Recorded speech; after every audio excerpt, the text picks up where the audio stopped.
Welcome back to Destination Virginia. We are at the Lucy Burns Museum in beautiful Lorton, learning the unbelievable history of some incredible women and the sacrifices they made.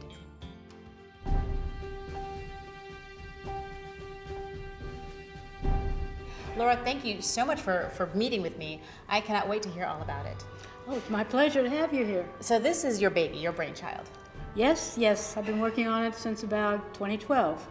Wow, so this has been a long work in progress. A long work in progress. And why did you decide to get involved with this? When I retired from the Smithsonian, I was looking around for something challenging to do, and a friend invited me to come and visit, and I was so entranced with the story that I decided to stick around. And year by year, I got more involved, and pretty soon I was in charge of the whole operation. Wow. And who is Lucy Burns? Lucy Burns was a suffragist who co-founded the National Woman's Party. It was she and her co-founder, Alice Paul, who came up with the idea of picketing the White House in support of women's right to vote. And they really wanted to bring the message to the Capitol, where the Senate and the House of Representatives would get the message. And more particularly that the President, Woodrow Wilson, would see how determined these women were. He was, in fact, not happy to have them there. And after several months, he instructed the police to get rid of those women. They arrested them, and in some cases, they actually brought them down to DC's prison, which was then located in Lorton, Virginia. And they were put in the women's workhouse here. Lucy, she did go on a fast as a way of trying to get people to realize how serious they were. The warden here did not want her to die and become a martyr to the cause, so they force-fed the women. That's awful. Which is a terrible thing, where a tube is put down your nose into your stomach and raw eggs and milk are poured directly in your stomach. Oh my gosh, through your nose. That, I get goosebumps with it. I can't even do the flu test. I mean, and they willingly put themselves in this situation. They willingly did it. That's the thing that's so hard for us today to realize, that when the women were picketing, they knew there was a strong possibility they would get arrested.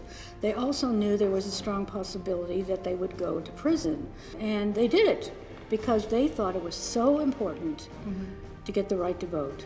And we have to remember that these were really strong women. Absolutely. So all my sisters out there, you got to vote. I mean, these women sacrificed everything for that. It's so important. Voting is so important. We have to honor them. Absolutely. Well, you've done a tremendous job, and there's even a display that shows you what it must have been like to have been through this force feeding in one of the cells. It's just incredible. And you had that done by, you said it was a student that did that? Yes, it was a student at George Mason University who did it for a thesis project. She actually created the exhibit, created a soundtrack with some of the quotes from the women who were here. And now I learned something earlier from you today, which I did not know, and probably a lot of people don't know, is that you don't want to use the term suffragette. That's correct. That's correct. And That's why correct. is that? The word suffragist means to vote.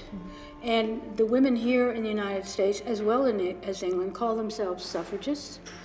But in point of fact, the press in England started using the diminutive suffragette as a way of demeaning the women suffragists there. And this year is a special year because it's a very special anniversary, is that right?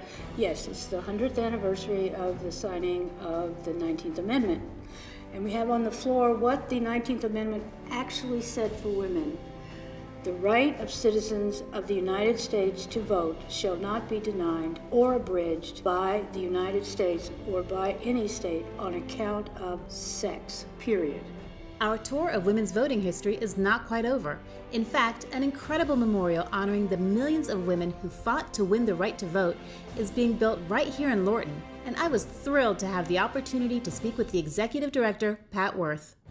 Pat, I am so excited to be here with you, learning all about the Turning Point Suffragists Memorial. Tell me all about it. Well, thank you. It's really a pleasure to be here today. Our memorial began as a grassroots movement 13 years ago. Oh, wow. The memorial is going to be built in Occoquan Regional Park, which is part of the historic prison grounds where in 1917, scores of women who were picketing the White House were jailed and kept in very inhumane conditions, particularly here at the workhouse. There were over 5 million women who, for over 7 decades, fought this fight. And what they actually accomplished was the greatest expansion of democracy in a single day that the world had ever seen. Because when the 19th Amendment was ratified, 27 million got the right to vote. Wow, that's amazing. So 27 million women got the right to vote. That's fantastic. It is. Pat, thank you so much for all of this incredible information. I can't wait to see it. And make sure you come check out the memorial. What an amazing experience. After speaking with Laura and Pat, my appreciation of the sacrifices the suffragists made has increased tremendously. This is an absolute must-see for anyone interested in learning about the American woman's fight for the right to vote. Now, when we come back, our historic tour of Northern Virginia continues, so stay tuned.